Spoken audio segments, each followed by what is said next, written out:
Цвети Петрова, Тита, братчето ми е опер. И Кукушев все още е тук и той. Да.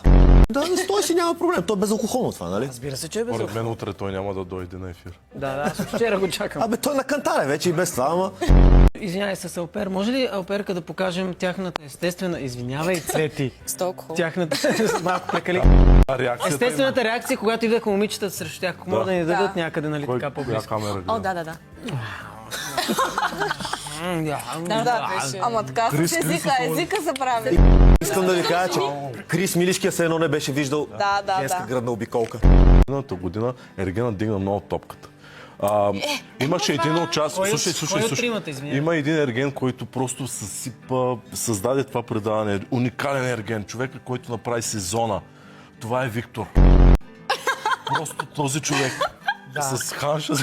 Стоян е педант, според мен. Педант. За мен е Юли Тонки.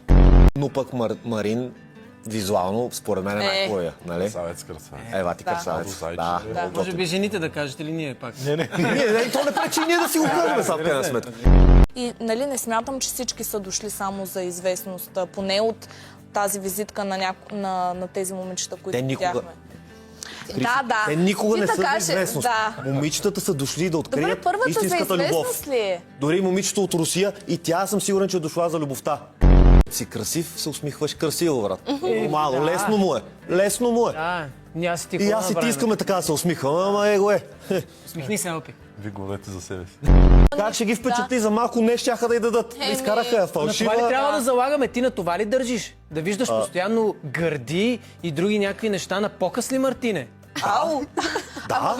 Не можеш да влезеш иска и се първата изказва. ти реплика пред близките да бъде: за мен семейството е бизнес. За мен Той е бизнес, защото тя, влизайки в Ергена, някой ще й предложи брак, най-вероятно. Да, След което те ще монетизират връзката си, тя ще използва този момент и след това те ще се разделят в национален ефир, най-вероятно преди обед. Аз лично съм склонен да направя една прогноза. Тази жена в предаването няма да има нито един интимен момент с нито един от тримата ергени. Тя е вътре само и единствено по работа. Според мен с Крис, защото Крис просто... Никакъв. Не, мисля. Криси. Тук като един виден подмазвач, както каза, че съм. Примерно, най-много ми хареса вчера в епизода двойката, която постоянно се появяваше като коментар. Неделчо и Тоджаров. Мъжете радват ли са на стихотворения? Ако някой Само се радват, напише- ако някой каже, че ще пише книга, примерно, за тях. Защото ако са егоцентрици, примерно, дойде някаква жена и каже: ти ще участваш в новата ми книга. Това пак ли трябваше да е забавно? Алперка, така като те гледам, не мога да не ми направи впечатление. Много си се барнал. Най-накрая забеляза и стръпна ми крака. Че искам да го сваля от Какви са публичност. тези чипици, бе, брат? Това е много скъпа марка. 2000 евро струват. Едната. Нов хит на пазара. За първи път се появяват. Такива имаше на село, между другото, на пазара. Благодаря ти така, че си се барнал за мен и за моето предаване. Да, уважавам го. Утре ще съм без дрехи. Защо трябва да е предобедно, вместо да е следобедно и да си идваме след обяд? Аз да идвам ли?